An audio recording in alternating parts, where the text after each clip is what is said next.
Du merkst nicht, dass du stirbst. Ich hatte einen sehr schweren Autounfall, ja. Und ich bin also nach vorne durch die Windschutzscheibe geflogen und hatte sehr schwere Verletzungen, bis ich dann eben so langsam in diese Phase des Übergangs hineingerutscht bin. Es ist so, als ob du eigentlich weiterlebst. Es ist im Grunde genommen so eine Art Wechsel zwischen zwei Welten. Der Körper hört auf zu leben, aber das Bewusstsein nimmt eine andere Dimension an. Es gibt zu viele Dinge zwischen Himmel und Erde. Und nur weil wir es nicht wahrnehmen, bedeutet es nicht, dass es nicht da ist. Mindseed mit Leon Heimann. Horst Vogel ist Autor und Coach und macht eine Aussage, die für viele Menschen kaum vorstellbar ist. Er sagt, dass er nach einer Nahtoderfahrung nicht mehr glaubt, dass der Tod das Ende unseres Lebens ist. Für ihn hat das, was er während dieser Zeit erlebt hat, sein gesamtes Weltbild verändert. Gerade bei diesem Thema gehen die Meinungen weit auseinander. Für die einen sind Nahtoderfahrungen reine neurologische Prozesse, für die anderen ein Hinweis darauf, dass es mehr gibt, als wir mit unseren heutigen wissenschaftlichen Modellen erklären können. Genau deshalb finde ich solche Gespräche spannend, nicht um jemanden von einer bestimmten Sichtweise zu überzeugen, sondern um Erfahrungen zu verstehen, die viele Menschen bis heute beschäftigen. Ich wollte Horst einladen, weil er sehr offen darüber spricht, was er in diesen 48 Stunden erlebt hat, wie dieses Erlebnis sein Leben verändert hat und warum er heute überzeugt ist, dass wir den Tod völlig anders betrachten sollten.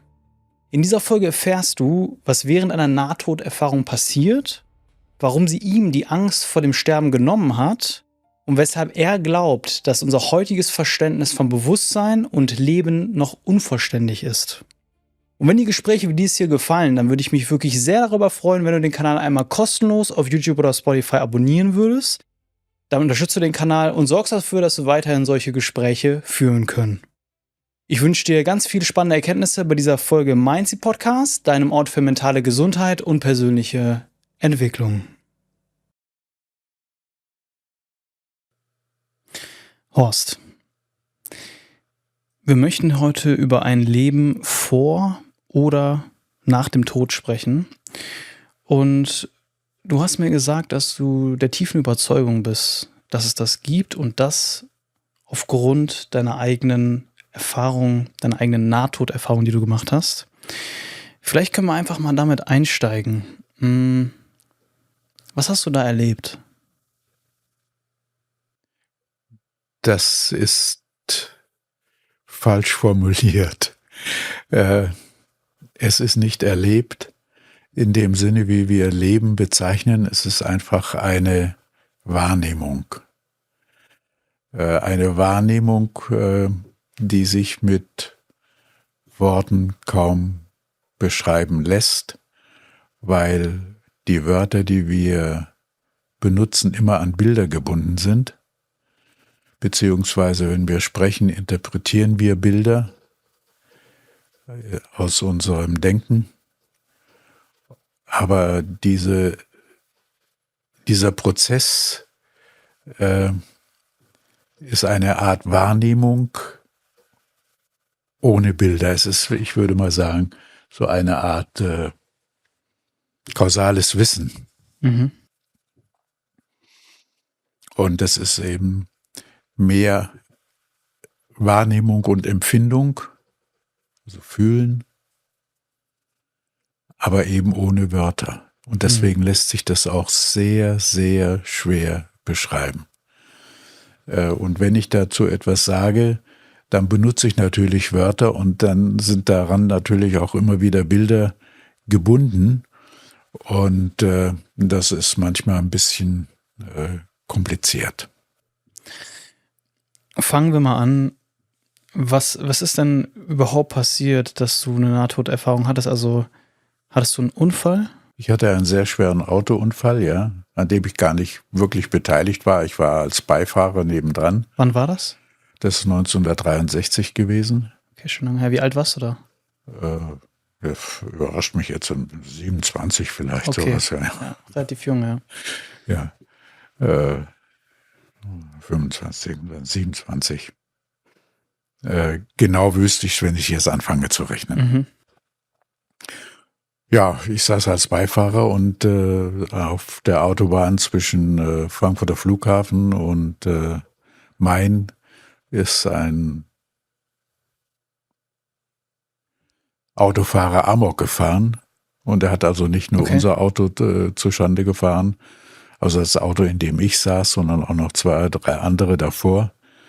Und ich bin dann, der hat uns von hinten gerammt und ich bin also nach vorne durch die Windschutzscheibe geflogen und hatte sehr schwere Verletzungen, mit denen ich heute noch sehr zu tun habe. Ich habe seit 63, könnte man so sagen, eigentlich keinen Tag schmerzfrei gelebt. Okay, krass. Aber es ist alles Gewohnheit. Ich habe mich also auch daran gewöhnt, ja. Ja, und ich hatte dann sehr schwere Verletzungen, auch am Kopf und am Hals. Und war also im Grunde genommen, also leblos kann man nicht sagen, ja, weil ich in dieser Übergangsphase also immer noch gesehen habe, was mit mir passiert. Oder mitbekommen habe, was mit mir passiert und was alles so abläuft, bis ich dann eben so langsam in diese Phase des Übergangs hineingerutscht bin.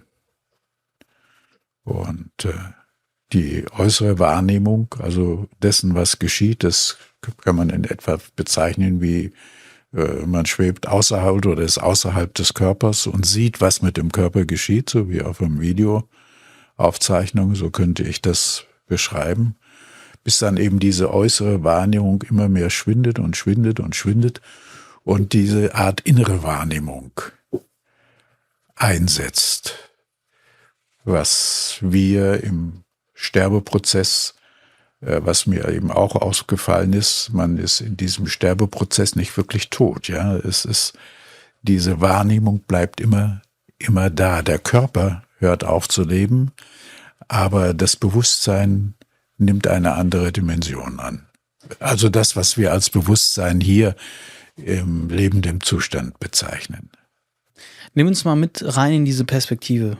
Also du saßt in dem Auto, kannst du dich noch erinnern, was dann passiert ist und was dann dort abgelaufen ist. Du hast gesagt, man kann das schlecht mit Worten beschreiben. Ja, es ist du hast es einfach nur Wahrnehmung genannt.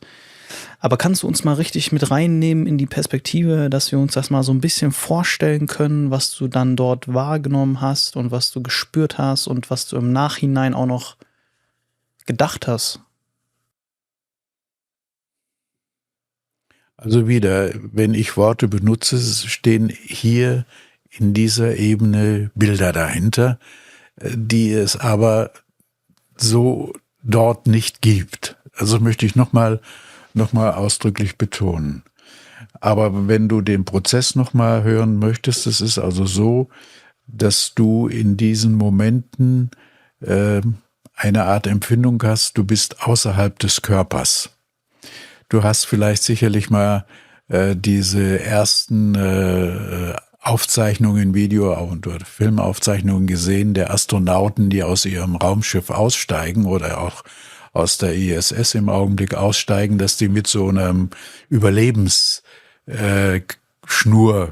Schlauch verbunden sind. So ungefähr können wir uns das auch vorstellen, dass du also immer noch an den Körper gebunden bist in der ersten Phase, aber dann eben so das Gefühl hast, dass du von außen wahrnimmst, also über den Dingen bist und also siehst, was mit deinem Körper geschieht. Aber du kannst nicht mehr eingreifen. Ja, du hast also keine Möglichkeit irgendwie zu sagen, lass das oder mach das oder was ist los oder so etwas. Du kannst es nur beobachten. Also deswegen hatte ich auch vorhin das Wörtchen Wahrnehmung gebraucht. Du siehst also, was geschieht mit dir, wie die Menschen drumherum stehen und welche Kommentare sie sagen. Ja, ich erinnere mich noch an der wird eh nichts mehr, wir brauchen gar keinen Krankenwagen mehr holen und solche Sachen. Das ist sehr unangenehm, muss ich sagen, ja, weil irgendwie ja noch lebst du ja noch, ne? Mhm. Endlich ist es soweit. Ich gehe mit Mindseed auf Live-Podcast-Tour. Dieses Jahr wage ich den Schritt aus dem gewohnten Studio direkt zu euch auf die Bühne. Ich freue mich riesig drauf, dieses Herzensprojekt gemeinsam mit wunderbaren Gästen wie Dr. Jan-Uwe Rogge, Verena König, Dr. Britta Papay und Lutz Ulrich Besser live zu moderieren. Ihr werdet als Community fester Bestandteil der Show.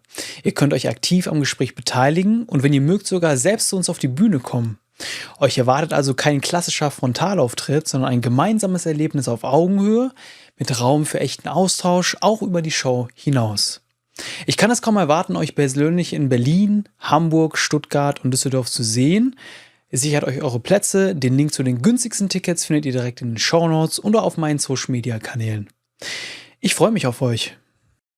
Und du möchtest auch nicht, dass du im Grunde genommen dich verabschiedest oder so etwas. Aber das geht im Laufe der Zeit, nimmt diese Wahrnehmung ab, ja, und du kommst in so eine Art, ich möchte mal sagen, also ich würde bezeichnen es jetzt so eine Art Zwischenzustand, wo diese äußere Wahrnehmung immer weniger und weniger wird und dafür eine innere Wahrnehmung kommt.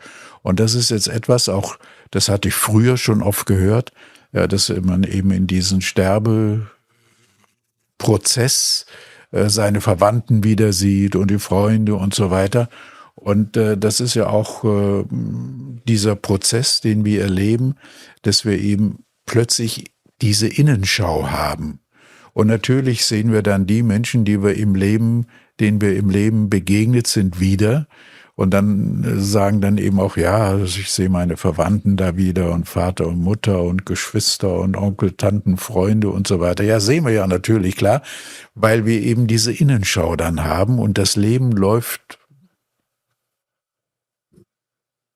noch einmal so vor einem inneren Auge ab. Und auch das schwindet dann allmählich. Und dann ist es etwas, ich habe ja auch öfter schon mal auf den Seminaren Menschen gehabt, die so Drogen genommen haben, sprechen von Farben und Formen und so weiter, dass diese Wahrnehmung dann so über Formen und Farben geht, die in einer sehr schnellen Folge dann kommen, bis auch das allmählich weniger wird und weniger wird und weniger wird. Und ich hatte das Empfinden dann eben in einem,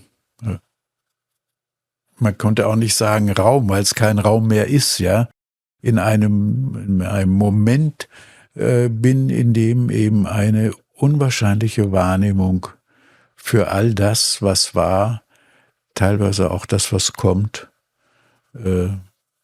empfunden wird. Also es ist von der Empfindung her wunderschön, von der Empfindung her sehr leicht, wenn wir dieses Wort brauchen können, sehr, sehr weit, auch wieder ein räumlicher Begriff, ja, obwohl es eben, also ich würde sagen, ich würde jetzt ein neutrales Wort nehmen, allumfassend vielleicht, ja. Es ist wirklich schwer mit Wörtern zu beschreiben. Ich hatte mal, es gibt diesen Film, Stanley Kubrick, Odyssee 2001, da gibt es diese Schlusssequenzen mit den Formen und Farben. So etwa könnten wir uns das vorstellen. Und dann hast du es ja doch überlebt und bist ja so gesehen. Ich habe es, ich bin überlebt. Ja, natürlich, klar, sonst wäre ich nicht hier.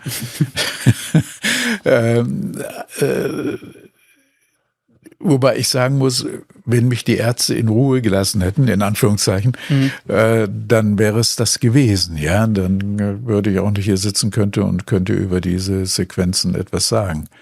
Die Ärzte haben mich zurückgeholt und das war dieses wieder zurückkommen oder zurückgeholt werden. Naja, geholt werden ist vielleicht auch nicht wieder, zurückkommen ist, glaube ich, die bessere Bezeichnung, war am Anfang etwas unangenehm, ja, weil es so dieses Gefühl der Weite wieder in der Begrenzung des Körpers dann eben da war. Ne? Und das empfand ich damals als etwas unangenehm. Okay, krass. Ja, ein bisschen krass. Obwohl ich war ungefähr so 1,5 Tage ohne Bewusstsein, also im Art Koma. Ne?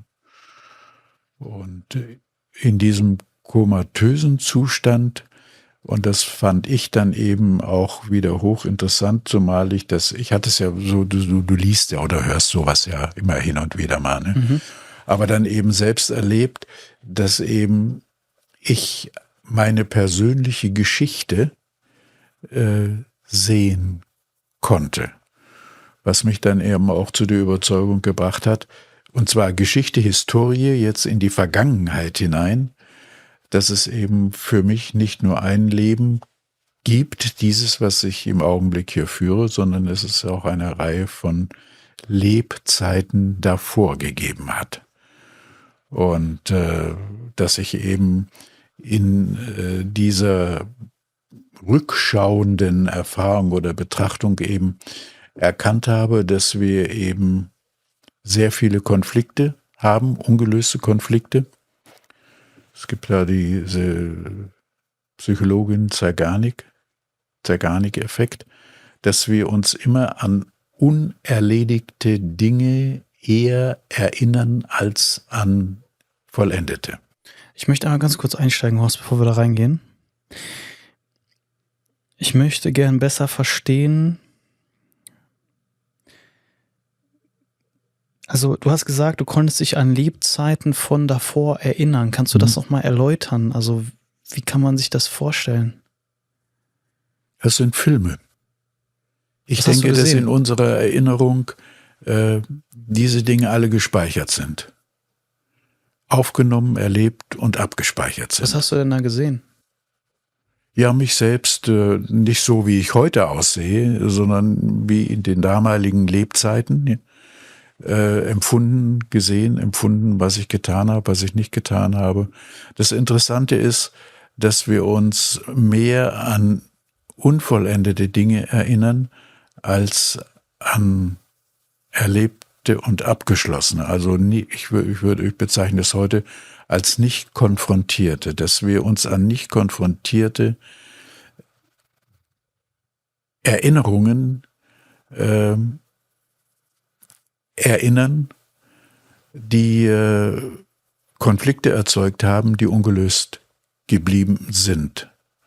Und dass diese ungelösten Konflikte heute immer noch in uns vorhanden, also in mir, ich weiß nicht, ob es bei anderen Menschen auch so ist, aber in mir vorhanden sind oder vorhanden waren, die ich dann eben in diesem Wachzustand, den ich wieder ins Leben zurückgekommen bin, eben tatsächlich noch in der Erinnerung hatte und eben auch bearbeiten konnte. Ja, es gibt zum Beispiel, werde ich oft gefragt, ob ich keine Angst habe. Ich sage, Angst wovor? Ja, denn ich weiß, wenn ich meine Konflikte lösen kann,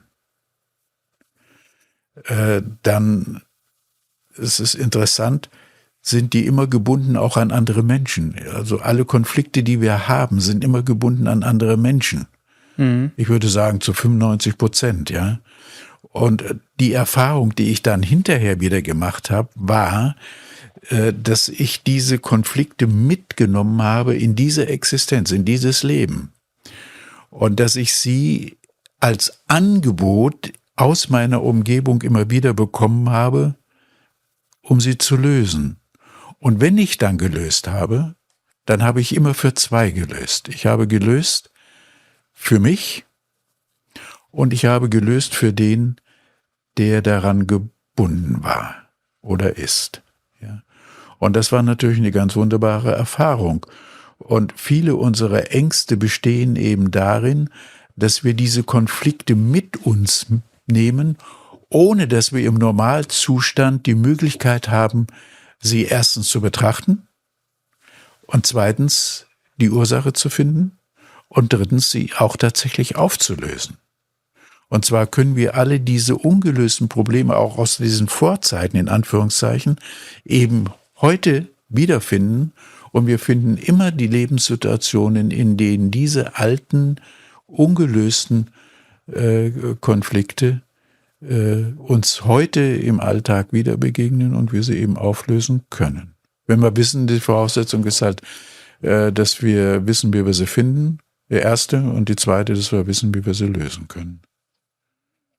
Das ist aber wieder nur eine Frage der Bildung oder der Bereitschaft, sich intensiv mit sich selbst zu beschäftigen. Was war das denn für ein Konflikt, den du da gesehen hast in diesem Moment, oder den du wahrgenommen hast in deinen Worten in diesem Moment, den du dann, als du wieder zurück in dein aktuelles Leben kamst, sozusagen, dann versucht hast oder auch aktiv gelöst hast? Ja, zum Beispiel Beziehungsprobleme mit der Familie war ganz wichtig für mich. Diese ganzen Proteste, die wir in der Jugendzeit gegenüber Vater, Mutter und so weiter einsammeln. Dann in der zwischenmenschlichen Beziehung mit meiner damaligen Frau. Dann auch mit den Kindern, die uns ja permanent vor Aufgaben stellen, von denen eben die vielen oder sehr viele Menschen gar nicht wissen, wie sie auflösen können, weil sie einfach nicht wissen, dass das nur eine Art, ich benutze jetzt mal ein Wort aus dem Buddhismus, eine Art karmische Kette ist. Ja?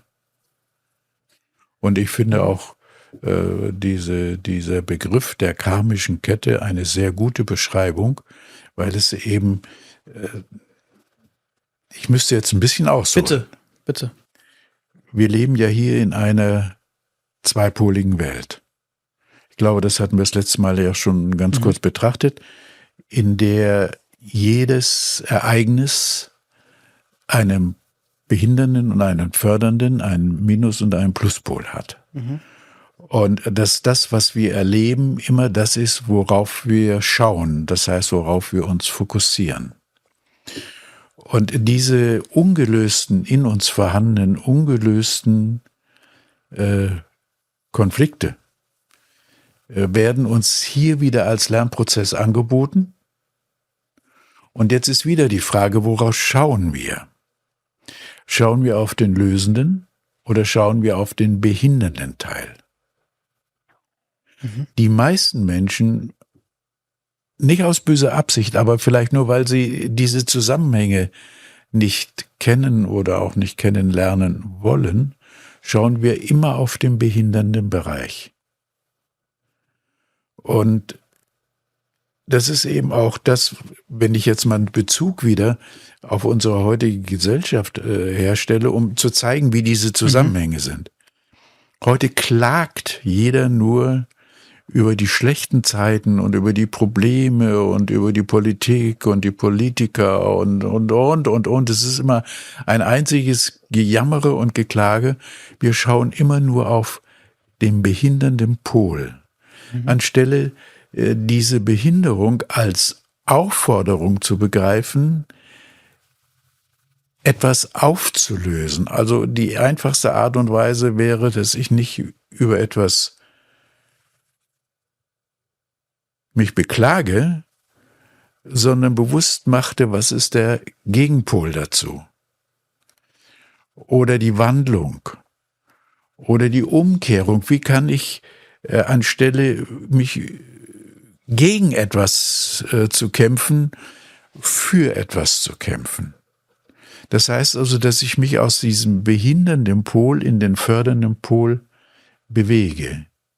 Und das Problem jetzt wieder, zurückgehend auf deine Eingangsfrage, ist, dass in diesen karmischen Ketten immer der Gegenpol aktiv wird, um uns zu einer Lösung zu führen.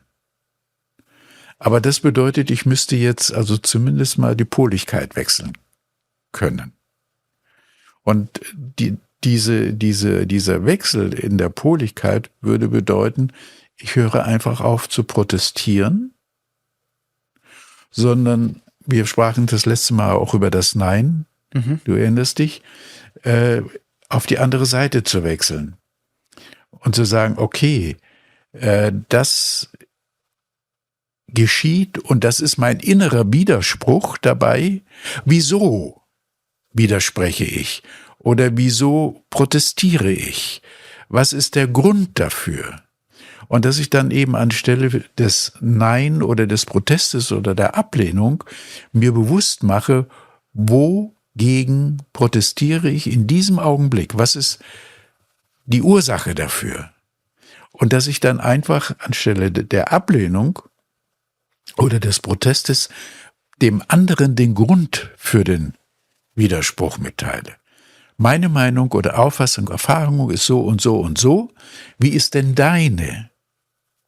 Das heißt also, diese karmische Prozess ist eigentlich eine Aufforderung, in sich hineinzuschauen und jetzt hier zu sagen, das ist die Ursache dafür, dass ich dagegen bin, oder auch zu sagen, dass ich dafür bin. Ja, mit dem Nein ist es genauso wie mit dem Ja, oder dem Ja ist es genauso wie mit dem Nein.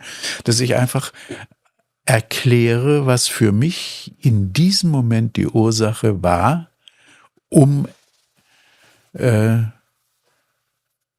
Gespräch abzuschließen. Denn das Nein bedeutet, es ist zunächst mal immer, der Protest bedeutet eigentlich in den meisten Fällen immer, das Interaktionsfeld bricht zusammen und in dem Augenblick haben wir auch keine Möglichkeit mehr, uns auszutauschen. Ja? Okay, also ich versuche das nochmal einmal zusammenzufassen in meinen Worten. Egal, um was es geht im Leben, es besteht immer Konfliktpotenzial und dieses Konfliktpotenzial habe ich ja in mir selbst, aber das habe ich auch ganz häufig mit anderen Menschen. So. Und wir können uns das so vorstellen, jeder Mensch hat in sich zwei Pole. Du hast es einmal den behindernden Pol, den Minuspol, und den lösenden Pol, den Pluspol genannt. So. Und wenn wir jetzt in Interaktion treten und über ein Thema miteinander sprechen, kann es sein, dass ich anders ausgerichtet bin als du. Und dann hast du gesagt, ist es wichtig, sozusagen nicht einfach nur zu protestieren. Also protestieren würde bedeuten, einfach gegen etwas zu sein, sondern zu hinterfragen, weshalb bin ich dagegen oder weshalb protestiere ich. Und dann hast du eingewandt, dass das noch nicht mal nur aus dem aktuellen Leben kommen kann, sondern aus einem früheren Leben. So ist es. Dass sich das wie tatsächlich eine Kette immer wieder, also in dieser physischen Welt leben wir in einer zyklischen Welt. Es hat alles einen Anfang und es hat ein Ende. Grundsätzlich immer. Aber wenn das Ende jetzt offen bleibt, dann schiebt sich das vor uns her. Die meisten Menschen merken gar nicht, dass sie im Grunde genommen immer nur in ihrem Leben eine Schwierigkeit oder zwei, möglicherweise auch 3 Schwierigkeiten haben. Aber sie merken nicht, dass es immer dieselben sind, die 2 oder 3 Schwierigkeiten sind. Es sieht immer so ein bisschen neu aus, sieht immer so ein bisschen anders aus. Ja, wir hatten letztens Freunde, die haben sich getrennt, haben in der Zwischenzeit beide neue Partner, aber geändert hat sich nichts. Die gleichen Schwierigkeiten, die sie vorher mit dem alten Partner hatten, die haben sie mit dem neuen Partner auch wieder. Aber ich möchte das einmal hinterfragen. Das heißt, es ist eine Kette, die sich immer vor uns hinschiebt, bis wir die Ursachen in uns erkennen. Und dann hört auch, du sagtest vorhin, die Spiegelung draußen auf. Und das nennst du karmische Kette, richtig? Und das sind karmische Ketten, okay. Ja. Und die gehen eben weit zurück in unsere persönlichen Geschichte. Und ich sehe das absolut, was du sagst, dass das sich in unserem Leben wiederholt. Das kenne ich auch aus meinem eigenen Leben, ja. Dass zum Beispiel eine gewisse Beziehungsangst sich immer wieder wiederholt in verschiedenen Beziehungen und auch in verschiedenen Bereichen, die ich bei mir kenne. Aber was ich jetzt nochmal hinterfragen möchte, Horst, ist, und dass ich sehe, dass, also ich höre dir sehr gerne zu und ich finde es ganz interessant, was du erzählst, aber ich möchte das trotzdem hinterfragen, weil ich natürlich nicht dieselbe Erfahrung gemacht habe wie du. So gesehen, ich protestiere nicht dagegen, aber ich hinterfrage es und frage, woher das kommt, ja. Warum bist du der Meinung, dass es da noch, also gut, du hast gesagt, du hast es gespürt, dass es da noch irgendwie was vor deinem Leben gab. Ich verstehe noch nicht ganz, wie das aus einem anderen Leben kommen soll, weil ich kann es mir eigentlich aus meinem aktuellen Leben erklären, ja. Dass ich geboren bin, ich bin aufgewachsen mit Eltern, die selber gewisse Muster haben und dann habe ich das irgendwo angenommen und trage das immer weiter, das sehe ich. Aber ich sehe noch nicht, warum das jetzt aus einem anderen Leben kommen soll. Ja, es ist halt die persönliche Geschichte. Also ich sprach vorhin ja von den Zyklen und dass sich in dieser Welt alle Zyklen immer vollenden. Und wenn sie sich nicht vollenden, in unserer persönlichen Geschichte, müssen wir es wieder erleben. Was ich in diesem Zwischenzustand gesehen habe, ist, dass ich mich eben in unterschiedlichsten Formen, sowohl als Mann als auch als Frau, als Kind, als Erwachsener, als alter Menschen, immer das Interessante auch in dieser Poligkeit wiedergefunden haben, ja. Also nicht nur in der Erinnerung als Mann, sondern immer wechselseitig Mann, Frau, Mann, Frau. Manchmal auch als Opfer und dann wieder als Täter, dann wieder als Opfer, dann wieder als Täter. Das heißt also, dass wir in dieser Poligkeit Dualität, ja. immer wieder in unterschiedlichen Lebenssituationen ich mich erkannt habe, aber immer mit dem gleichen Konflikt. Ja, ich habe noch mal eine kurze Frage. Du hast von einer karmischen Kette gesprochen. Können wir vielleicht noch mal den Begriff Karma definieren und was das dann in dem Zusammenhang bedeutet? Also der Begriff kommt ja eigentlich aus dem Buddhismus und die besten Spezialisten sind die Tibetaner dafür, nebenbei bemerkt. Ja, die haben also die sehr, sehr tiefe Erkenntnisse. Und wobei eben dieses tibetanische Totenbuch ist ja nur ein ganz schmaler Ausschnitt aus den eigentlichen Totenbüchern. Und da wird es eben auch sehr genau beschrieben, zum Beispiel der Sterbeprozess, wie das abläuft und wieso das so abläuft. Und es werden auch sehr viele Hintergründe dazu gegeben. Nun, ich möchte es vielleicht noch mal ein bisschen anders erklären können, wenn das passt. Wenn wir denken, benutzen wir Energie. Die Erinnerungsbilder, die wir in uns haben, alles, was wir erleben, wird aufgezeichnet und gespeichert und wird physisch, also auch mit Energie, in den Körperzellen gespeichert, hinterlegt. Das ist so wie eine Festplatte in einem Rechner, wobei eben der Arbeitsspeicher im Grunde genommen das Gehirn ist und dann wir über den Körper die Ausgabegeräte haben, mit denen sich diese Erinnerungen immer wieder darstellen lassen oder darstellen können. Aber wir gehen mit Energie um. Ich sagte vorhin, in diesem Zwischenzustand war es ein großes innere Leichtigkeit, weil diese in diesen Erinnerungsbildern gespeicherte Energie auflöste. Ich hatte das Gefühl, dass diese Belastungen durch diese energetischen Belastungen immer weniger und weniger und weniger werden, aber dafür die Erinnerungen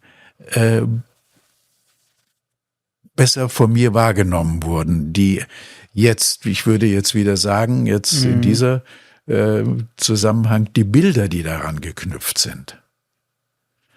Sodass also diese karmischen Ketten im Grunde genommen bildhafte Aufzeichnungen sind, die wir in diesem physischen Zustand als Bilder erkennen können. Und wenn ich die Bilder kenne, dann ist es eben ein Film und dieser Film hat wieder einen Anfang und hat wieder ein Ende. Der Anfang ist die Ursache, das Ende ist dann entweder Konfrontation, Dann wird aus der Erinnerung der Lösungsprozess in Form von Wissen, dann weiß ich, wie in zukünftigen Situationen oder Zuständen ich mit diesem Lernprozess umgehen kann. Oder es kommt keine Lösung und dann nehme ich das mit. Und wenn ich nochmal geboren werde, Reinkarnation ist ja Wiedergeburt, taucht es wieder als neuer Konflikt auf, so lange wieder, bis ich es erkenne und auflösen kann. Ich musste gerade irgendwie an meinen Opa denken, der ja auch schon jetzt ein sehr hohes Alter hat. Für mich aber auch immer wie ein Vater war oder ist. Wie bei mir auch. Ja. Und es ist ja oft so, man denkt an den Tod auch mit so einer Schwere. Das ist ja auch in unserer Kultur so. Es ist mit sehr viel Schwere behaftet, mit etwas Schlimmen irgendwie, mit der Trauerprozess und so weiter. Ich merke auch, gewisse Familienmitglieder kommen gar nicht weg davon nach Jahren. Das ist ja auch sehr belastend, wenn der Partner oder ähnliches stirbt. Aber diese Perspektive, die du gerade gezeichnet hast, aus deinen eigenen Erfahrungen, dass wir im Endeffekt in diesem Leben gebunden sind an diesem Körper und das danach, ich fand das sehr beeindrucksvoll, was du gesagt hast, dass es sich wie so eine Befreiung in dem Moment gefühlt hat. Und das ergibt irgendwie Sinn für mich, wenn wir das so sehen dürfen, dann nimmt das, finde ich, dem Sterbeprozess auch eine Schwere. Was ja in anderen Kulturen auch so schon lange gesehen wird. Dass der Tod nicht etwas Schlimmes ist, sondern eine Art Befreiung. Und es gibt ja Kulturen, da wird der Tod gefeiert, so die Leute bedanken sich dafür, dass die Person bei uns war für diese gewisse Zeit. Und das Bild kam gerade in mir hoch, wo du das so erzählt hast. Ja, also du merkst nicht, dass du stirbst. Es ist ein Übergang, den du zunächst gar nicht wahrnimmst. Es ist so, als ob du eigentlich weiterlebst. Bis du das eben tatsächlich über diese Wahrnehmung realisierst. Es ist im Grunde genommen so eine Art Wechsel zwischen zwei Welten oder Ebenen. Welten kann man auch wieder nicht sagen, weil das schon wieder Bild ist. Ebene ist auch schon wieder ein Bild, aber es ist vielleicht etwas neutraler. Also ich meine, aus der Erfahrung jetzt auch wieder, übrigens, Frau Kübler-Ross hat darüber auch sehr, sehr wunderbare Bücher geschrieben, die das im Grunde genommen auch so ein bisschen bestätigen, was ich da erlebt habe, ja. Aber es ist halt dann auch wieder die große Gefahr, habe ich es jetzt gelesen und erlebe es deswegen so oder kommt es aus mir? Aber diese ganz persönliche Historie, also meine persönliche Historie, die ist eben anders, als es beschrieben wird in den Büchern, ja. Das ist eben ganz individuell, das ist ein ganz individueller Vorgang, den jeder Mensch mit sich in sich trägt und mit sich herumträgt und der eigentlich in der Vollendung durch die Konfrontation, also ich erkenne die Behinderungen, ich erkenne das Negative, ich erkenne das, was mich stört und ich finde eine Lösung dafür.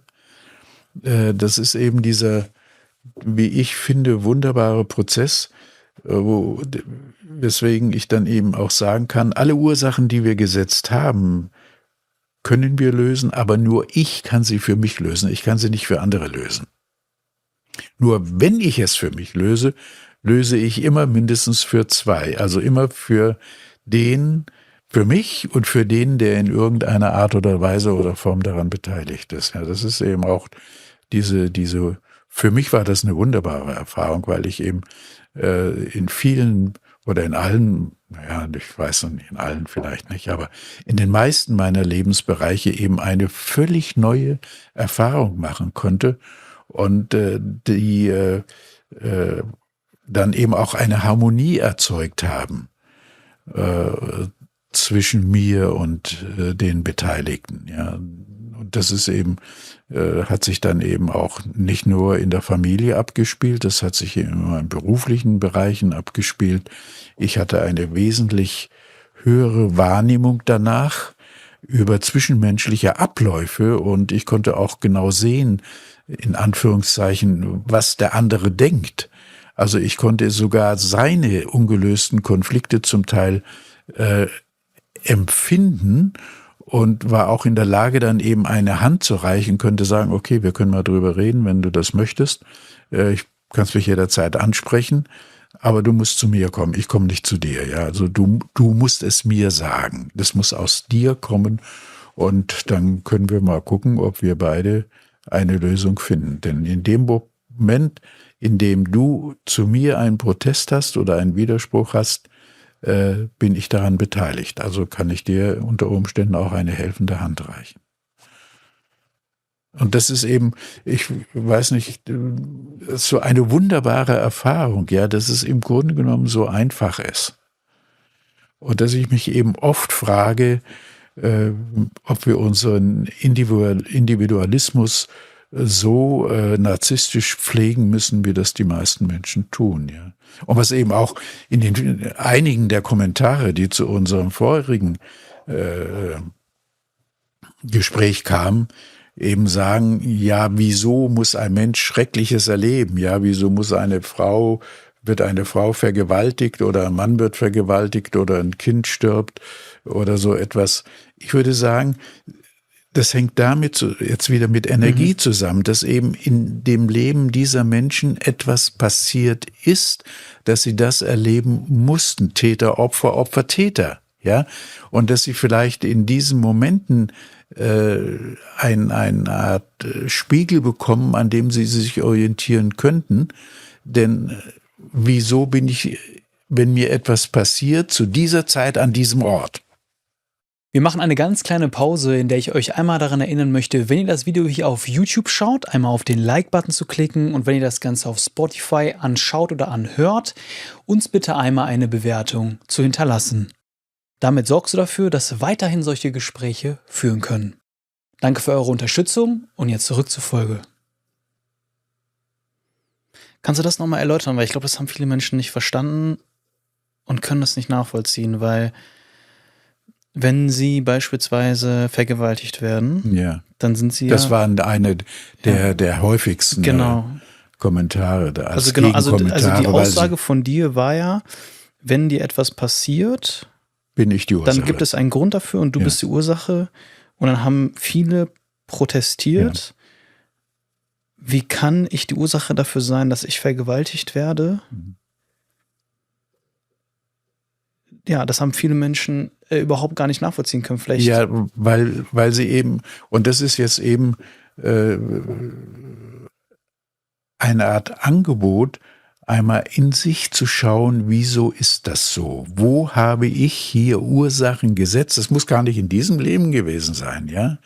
Aber jetzt wieder aus der Erfahrung, die ich eben in diesem Nahtoderlebnis hatte und auch diese Erfahrung, dieses in die Vergangenheit hineinschauend, wie Konflikte entstanden sind und wie sie sich immer wiederholt haben, also nicht nur in diesem Leben, sondern auch in den Zeiten davor. Und sie werden sich wahrscheinlich auch immer noch mal darstellen, wenn es danach noch mal weitergeht. Ja, und nicht nur weitergehen sollte, es geht weiter, dass wir eben hier in dieser physischen Existenz die Möglichkeit haben, diesen Rückblick bewusst zu gestalten und zu erleben und diese Bilder wiederzusehen, diese Filme wiederzusehen, von Anfang bis zu Ende, damit wir wissen, wo in diesem Film diese Konfrontation unterblieben ist. Es gibt ja so viele Therapien, zum Beispiel Reinkarnationstherapien sind ja im Augenblick ziemlich gefragt. Und Hypnose ist auch. Aber wenn ich einen Konflikt auflösen will, muss ich wissen, wo finde ich ihn?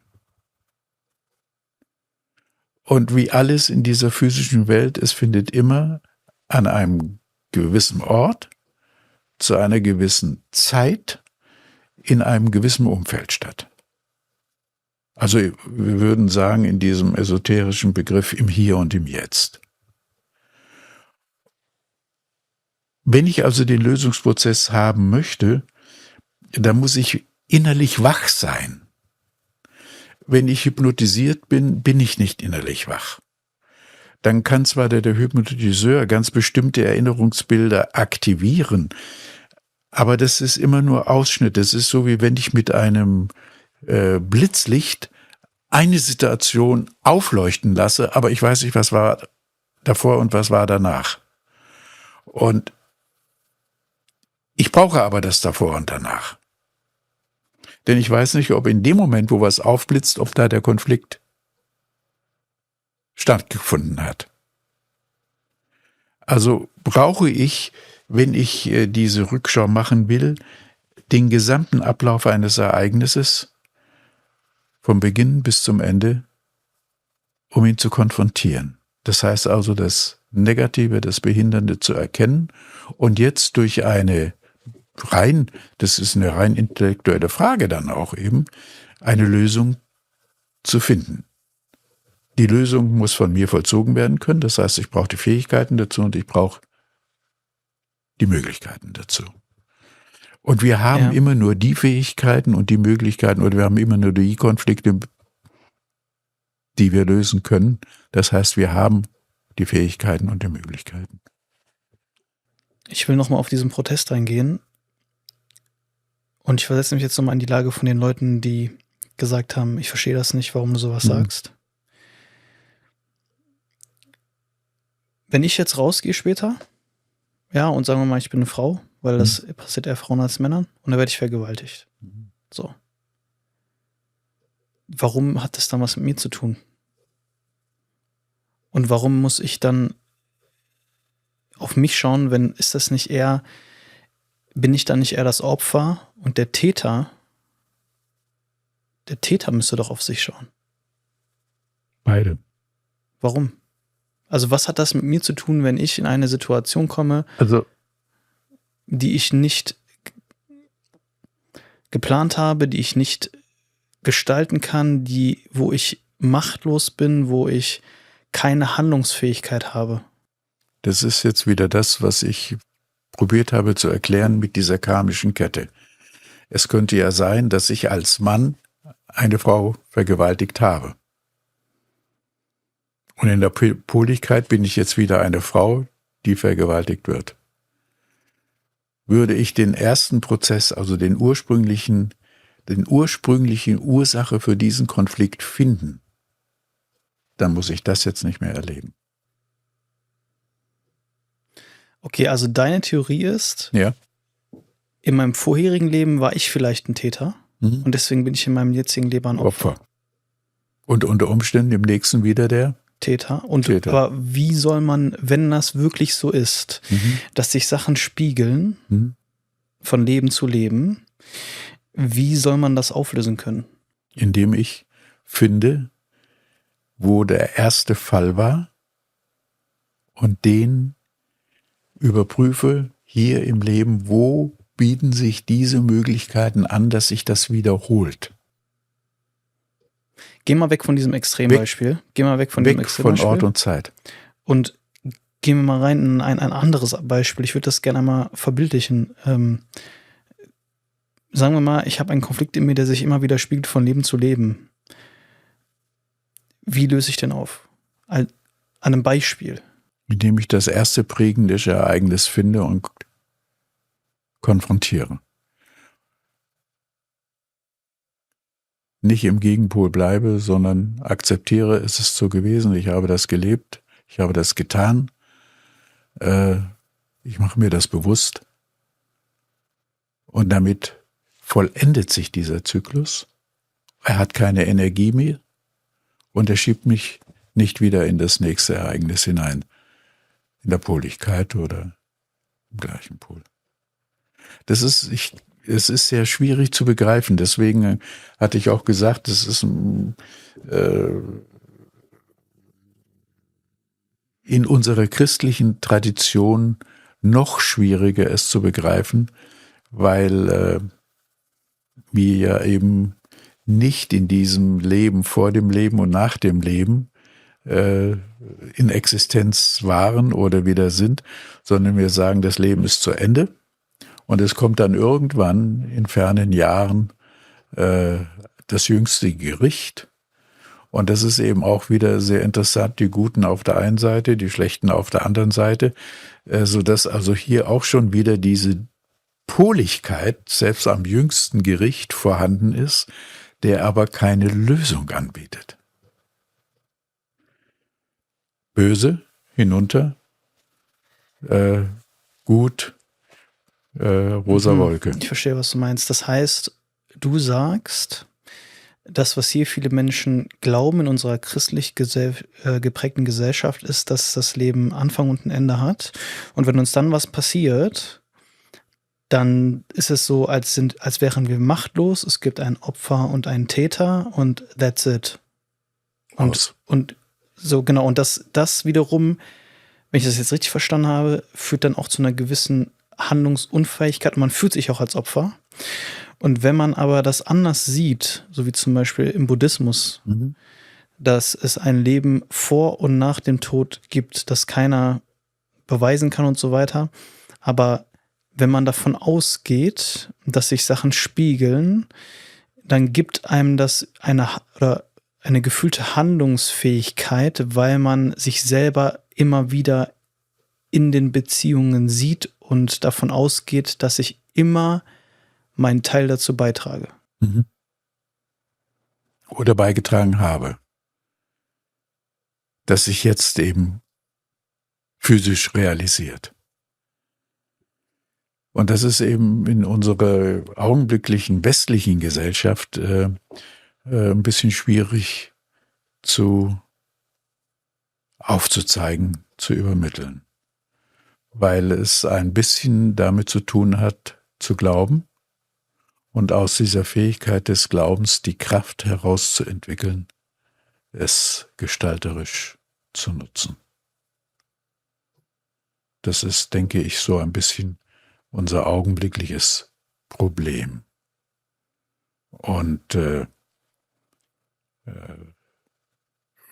ich würde auch sagen, dass viele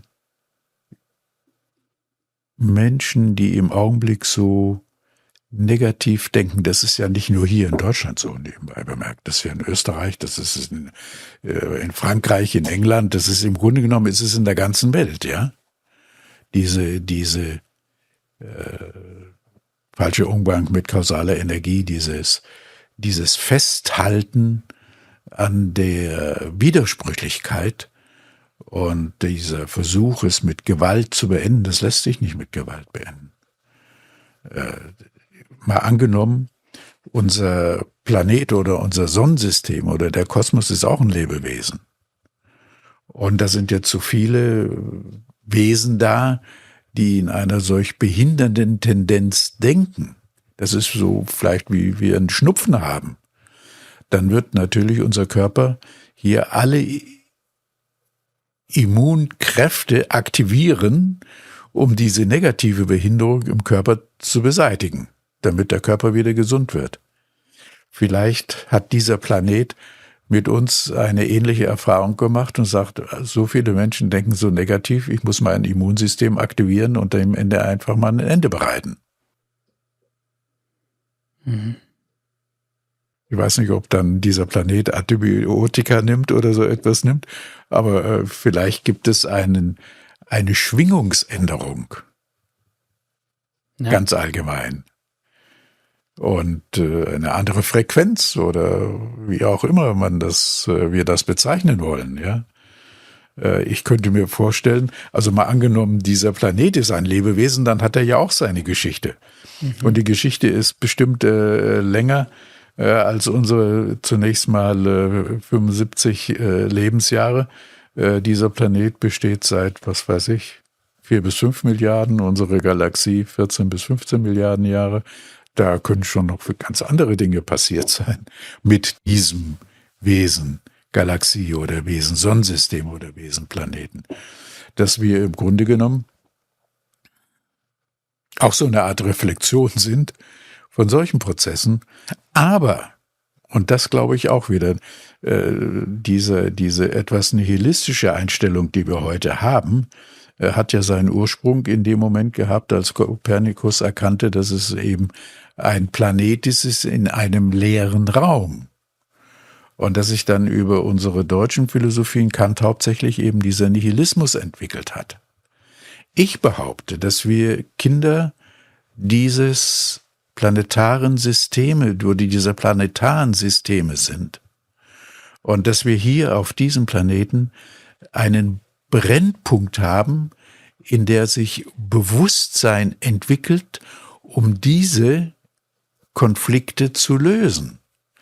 Ich behaupte auch nicht, dass wir als Wesen, denke ich, dass wir nicht irgendwo im luftleeren Raum schweben, sondern dass wir das Gesicht sind dieses Systems, diese Universen, dass wir das Gesicht dieses Universums darstellen und wieder in der Poligkeit aufgefordert sind, anstelle auf den behindernden, auf den lösenden Pol zu schauen. Ich glaube, diese unausgesprochene Tendenz, die wir ja heute haben, trotz aller Klagerei und Motzerei, dass ja in uns immer dieser Wunsch nach Lösung besteht. Aber da muss ich auch was dafür tun. Ich muss mir dieses Bewusstsein zugänglich machen. Und das ist eine Frage von Bildung. Einmal intellektuell, gedanklich, überdenken, aber auch über das Herz, denn über das was wir als Herzenstakt bezeichnen. Und wenn ich mich da heute umsehe, muss ich sagen, es ist fast ein Fremdwort geworden. Ich denke, es gibt zu viele Dinge zwischen unserem Himmel und Erde oder Erde und Himmel. Und nur weil wir es nicht wahrnehmen, bedeutet es nicht, dass es nicht da ist. Aber vielleicht sollten wir mal, wir hatten jetzt mal, glaube ich, auch über Claudius gesprochen.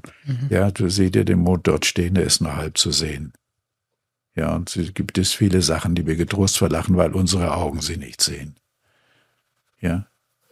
Und dann schau mal in diese wunderbare Welt, in der wir leben, mit diesem Reichtum, mit dieser Fülle an Formen, an Farben, all das Leben, was wir führen könnten, diese Schätze, die einfach da sind und wir warten und nur darauf warten, dass wir sie benutzen, ja.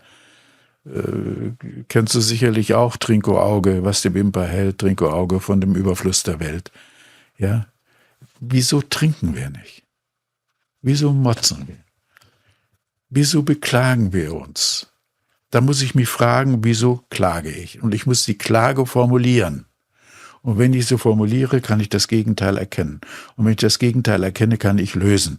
Und dann, glaub mir, ist mir piepwurscht egal. Wenn das einer jetzt macht, braucht er nicht in die Vergangenheit zu gucken, was er da getan hat. Löst er jetzt, löst er für immer.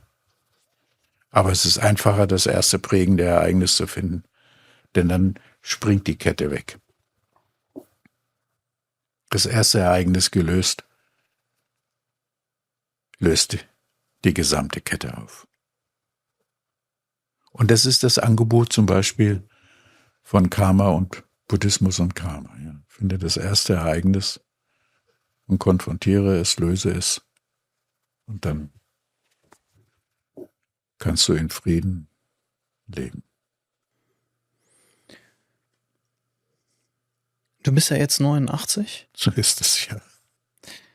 Und mich interessiert, wie blickst du dem Tod entgegen?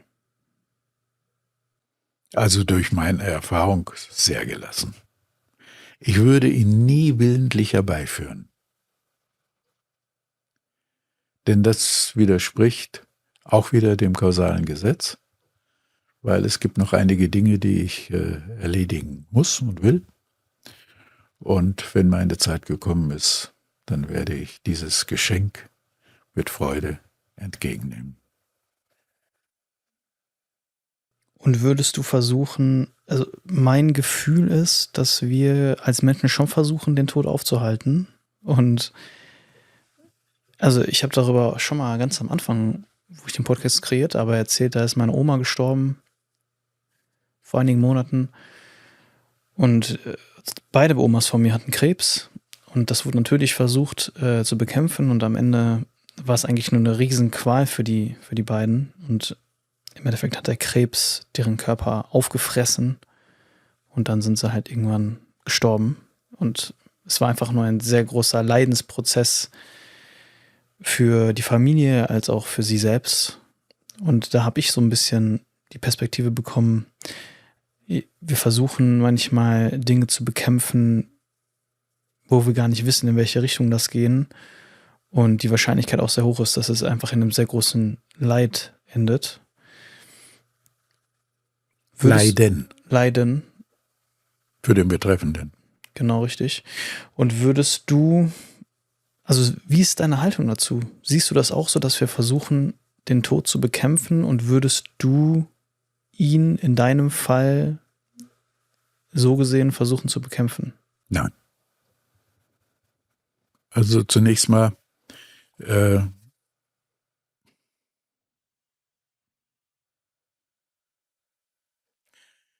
alles, was wir denken, sind Programme. Und diese Programme haben einen Wortlaut. Und sie sind Handlungsauftrag für den Körper, das Entsprechende zu tun. Wenn ich immer nur klage und jammere, sind das Programme, die dahinter stehen. Und sie streben nach Realisation, nach materieller Formerscheinung.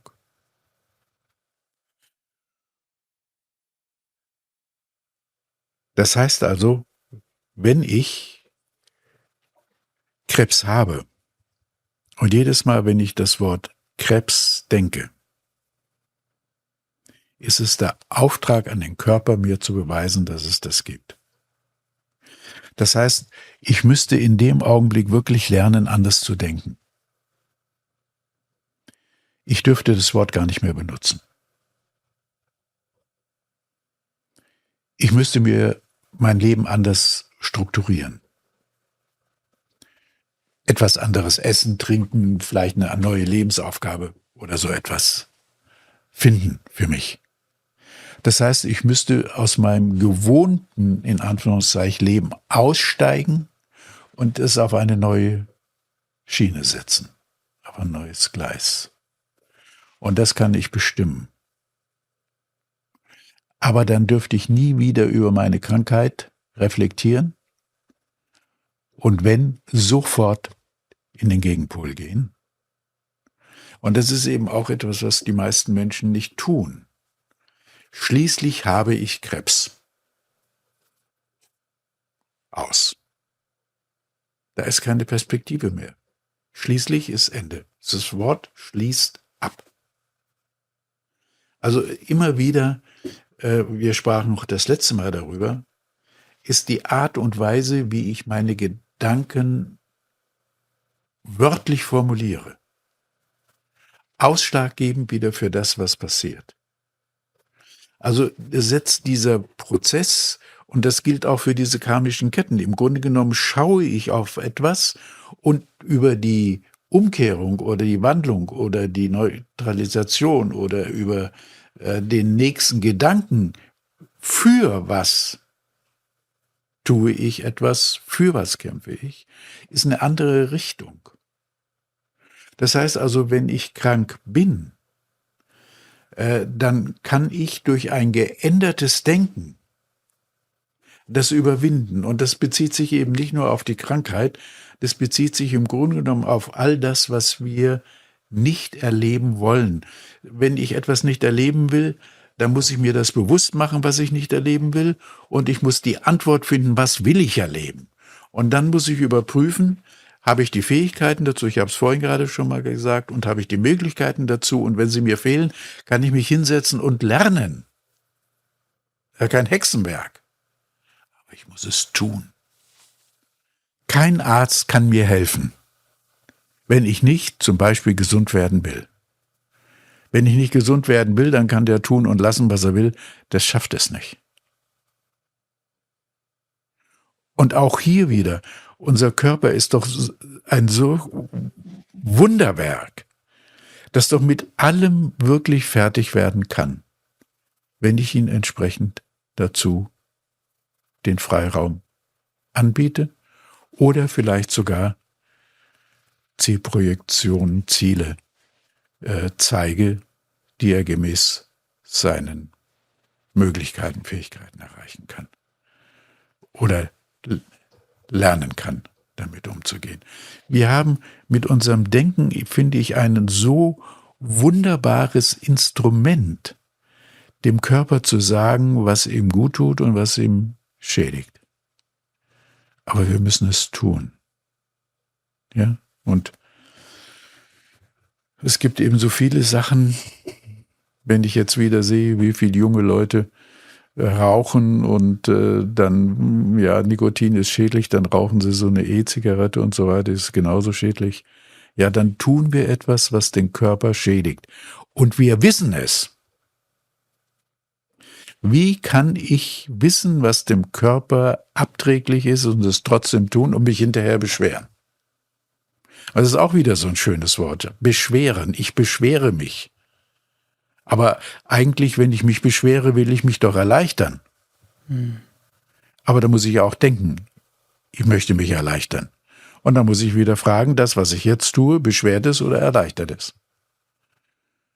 Und wenn ich erkenne, es beschwert mich, dann kann ich erleichtern und muss ich wissen, was muss ich tun, damit es leichter wird. Schau, und das sind solche Erkenntnisse, die hast du in diesem Moment des Sterbens. Nur die meisten kommen halt nicht zurück und können deswegen darüber keine Auskunft geben. Wäre wunderbar. Ich kann ein bisschen Auskunft geben und ich kann auch sagen, was du tun musst, um das Gleiche für dich zu nutzen, zu gestalten. Nur es will keiner wissen. Ich glaube, oder nur wenige, ja. Sagen wir mal so. Ich glaube, es wird einige Proteste geben. Oh, mit Sicherheit. In den Kommentaren. Vor allen Dingen bezüglich dieser beiden Szenarien mit der Vergewaltigung und dem Krebs. Weil es ist sehr schwer nachzuvollziehen, was du sagst. Aber ich sehe, warum du es sagst, und du sagst es eigentlich aus einem Grund, die eigene Handlungsfähigkeit zu bestärken. Ja, nicht nur meine Handlungsfähigkeit. Auch die zum Beispiel zu uns kommen, haben die gleichen Gestaltungsmittel und können sie nutzen. Und das weiß ich jetzt wieder aus den vielen, vielen Antworten, die ich bekomme und Rückmeldungen, die ich bekomme, dass sie es schaffen. Es ist kein Hexenwerk. Es ist nur die Frage, ob ich bereit bin, für mich selbst die Verantwortung zu finden. Und Verantwortung bedeutet, ich muss Fragen stellen und Antworten finden. Aber ich kann diese Fragen nur an mich stellen. Ich kann dich nicht befragen. Du kannst mich auch nicht befragen. Ich kann nur sagen, okay, in diesem Moment oder in diesem Zustand gibt es ein Lösungsmittel, das sieht aus so. Was passt dir am besten? Und wenn du sagst, das passt mir am besten, dann tu es. Und wenn du nicht weißt, wie, dann gibt es eben die Regeln, nach denen wir denken können. Das sind die Prinzipien, von denen wir das letzte Mal sprachen. Und das sind Werkzeuge. Die kann jeder Mensch einsetzen. Jeder. Das ist keine Frage von Intelligenz oder das ist keine Frage von Wissen oder, naja, Wissen schon. Ich muss wissen, wie es geht. Das ist schon ein bisschen der Fall. Aber es ist so, dass es jeder, wenn er es weiß, anwenden kann. Ich möchte zum Schluss nochmal selber kurz Haltung beziehen, weil das meine Ja. Community oft von mir auch erfordert oder fordert. Also ich finde es sehr interessant, wie du denkst darüber. Mhm. Und wie gesagt, ich sehe, warum du so denkst, weil diese Denke,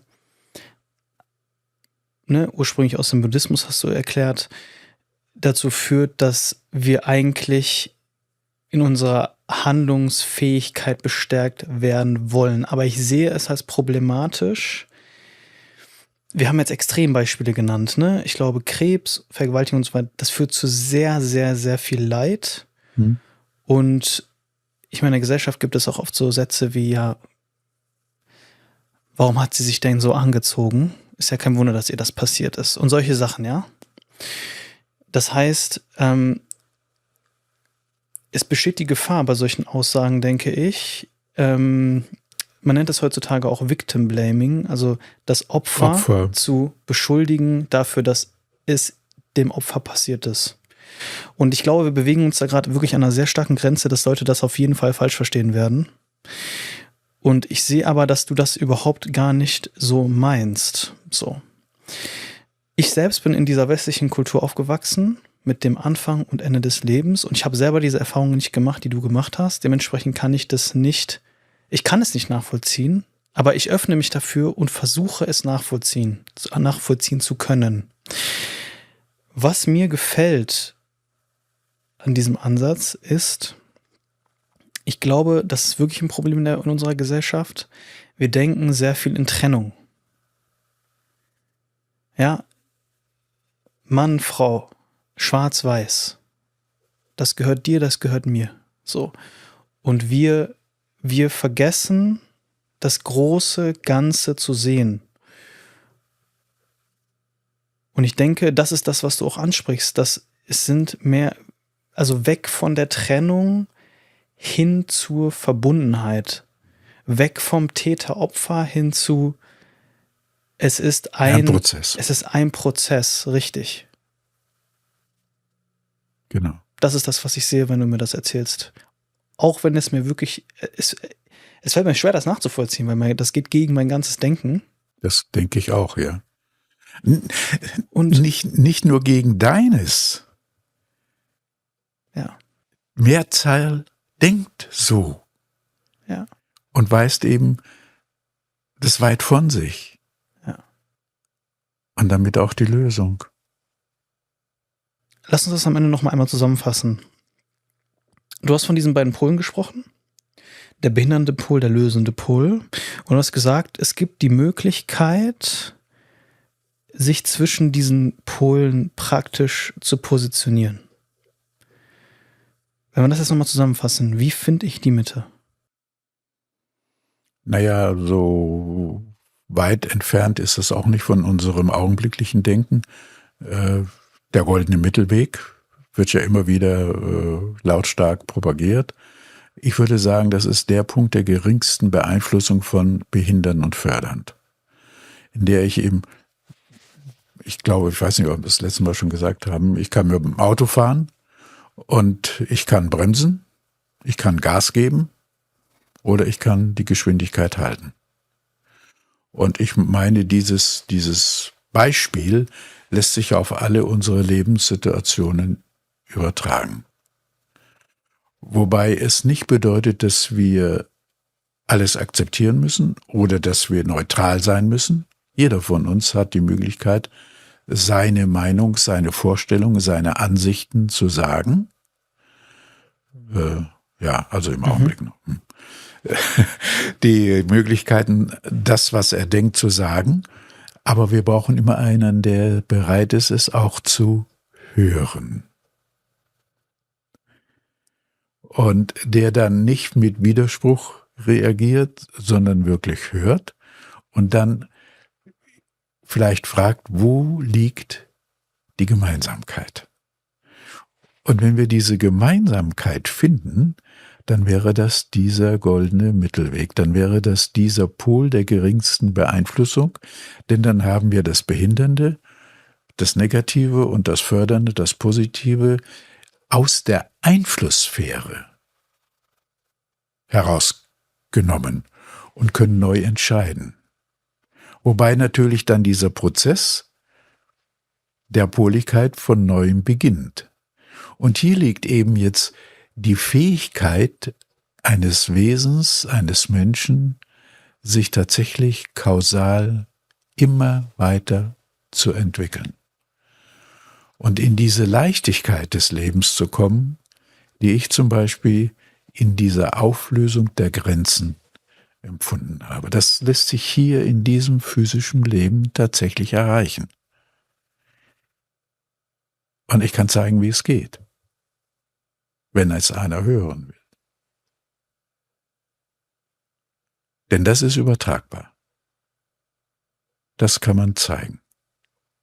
Aber auch hier braucht es jemanden, der bereit ist, es zu nehmen. Darüber zu denken, zu reflektieren, sich zu überprüfen, seine Fähigkeiten zu entwickeln. Und es ist ganz physisch.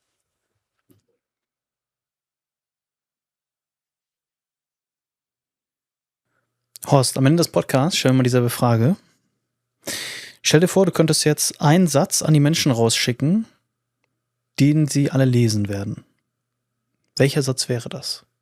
Die Bereitwilligkeit, sich mit unbekannten Dingen zu beschäftigen und die sich daraus ergebenden Lernprozesse zu leben. Horst, wo können die Menschen dich finden? Im Internet. Das ist das Gute daran. Ja. Die Webseite heißt? Die Webseite heißt krügenhals.com. Krügenhals mit KRUEGENHALTZ. Die Links sind in der Beschreibung. Horst, vielen lieben Dank, dass du heute hier warst. Ich danke dir für dieses sehr interessante Gespräch. Ich bin gespannt auf die Antworten. Danke. Danke.